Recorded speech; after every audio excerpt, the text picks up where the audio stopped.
most people need to go through the skills and drills and practice that allows them to develop really good balance, really good body tension, and really good kind of positioning of the body as well before they can actually walk on their hands. Over and over and over again, I see people continue to try to just kick up in open space, fumble around maybe 1 or 2 steps, not really achieve anything, and just do that over and over again for years on years on years, getting really no better, and just continually saying, oh, handstand walks are hard. No, handstand walks aren't hard. They're just unfamiliar. You need to follow a process, okay? Most of us who do CrossFit and have done CrossFit for a long time, we are already quite strong in our shoulders. Whether we are strong enough to support our own body weight and shift it from one arm to the next whilst we're walking may or may not be possible for everyone. But CrossFitters generally, we are pretty strong. So then what it comes down to is that balance, tension, and body awareness that I was talking about. So let's start with body tension. One of the big misconceptions in CrossFit is that a loose position where you just got this massive arch, like you might see Rich Froning walking down the floor in a CrossFit Games event with just this massive arch in the back, arms just pedaling along the floor super fast, and the legs just kind of flopping around.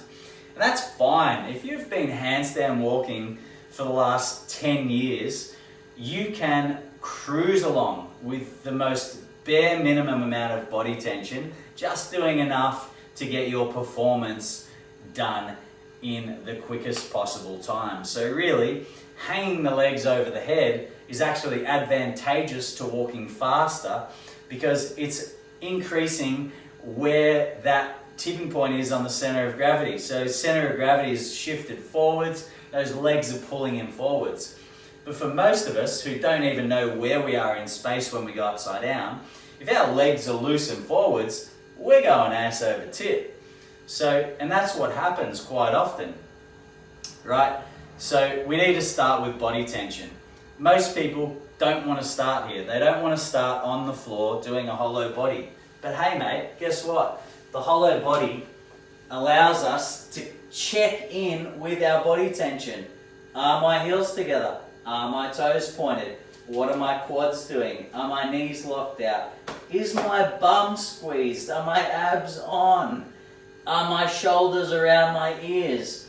Okay, and then you can look up at your hands, press and reach and hold and keep tension. Now if you can't do that, it's going to be very hard to do a handstand walk. It is easier to hold this hollow body position inverted because gravity is not working against your limbs to try and flatten you to the floor. But that is a superb drill for just checking in with your body tension. And if you can't do it for 10 seconds, then you need to work on it. Once you've demonstrated that you can do that, and we sort of start looking at holding positions against the wall, like the handstand position, we just want to do our checkpoints against the wall. Okay, so you do your handstand, and you want to, while you're holding that balance position, you want to go, are my fingers spread? Am I gripping the floor? Is my elbow locked out? Are my shoulders up near my ears? Am I looking at my hands? Because I need to be for a handstand walk. Is my rib cage down or is it flared? Because it needs to be down. Are my glutes squeezed? Are my legs straight or are they bent and floppy? What's my foot doing? Are my toes just soft or am I pointing them? Okay, we want to maximize this tension. Once our awareness goes to our toes, we probably find that our elbows go onto jelly, our shoulders are no longer pressing up against the floor, they're actually relaxed. I've lost my hip position, and you go through the checkpoints over and over again. It's a bit like driving a car, it's a bit like learning fucking anything. As soon as you think about one thing, you forget about all the others. So you go through the checkpoints over and over and over again until the only question you got to ask yourself is, am I tight? Do I have tension, in other words? And if I've got tension, and the answer is yes, it means I've got tension everywhere. And if I don't have tension everywhere, then then the answer is no. And that's what you want to get to. You want to get to that awareness where you're either on tension or off tension. Once you know that you're on tension, then you can start playing with movement. Then when you do things like shoulder taps, for example, and even if you're got your hands elevated so that we can see on camera, but even if you're doing side to side little rocks and hand lifts, we can see that my heels are squeezed together, my glutes are on, my quads are tight, I'm pressing hard against my object and I'm shifting my weight from side to side. And it's such a basic drill that probably no one will do, but it really helps you to get a feel for what it is like to handstand walk. Okay, once we've got tension, once we understand how to shift our body weight, once we have the awareness of our tension, when we go to do things like a kick up, we want to make sure that we're keeping it, we're not losing it. So when you go up into a kick up, in gymnastics, they'll get you to start long, reach for the ground, keep your shrug, keep your hollow, and keep your long toe point, and they want you to land like that as well. And the reason is because it's setting you up in the way that you want to enter the movement. It's setting you up tight so that you can go into the movement tight, because tension is stability, and stability leads to control, and control is graceful. And we want to be graceful, we want to be controlled, because from there we can develop the skill. And once we've developed the skill, we can do whatever the fuck we want with our legs. We can put them down to the side, we can put them up in the air, we can walk them, we can flow them, we can bicycle kick, we can do whatever we want. So tension is key, and then you practice your nice tight get-ups. And through all of this drilling over and over and over again, you learn that it's not just your long tight tension, but that your fingers are working against the floor and they're helping out. And then slowly but surely you get a feel for exactly what is going on, where to push, where not to, so that you can walk.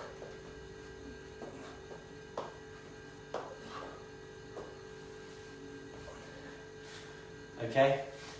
But please, you need to understand that going and doing the basics over and over and over and over again is the best way to develop your handstand walk.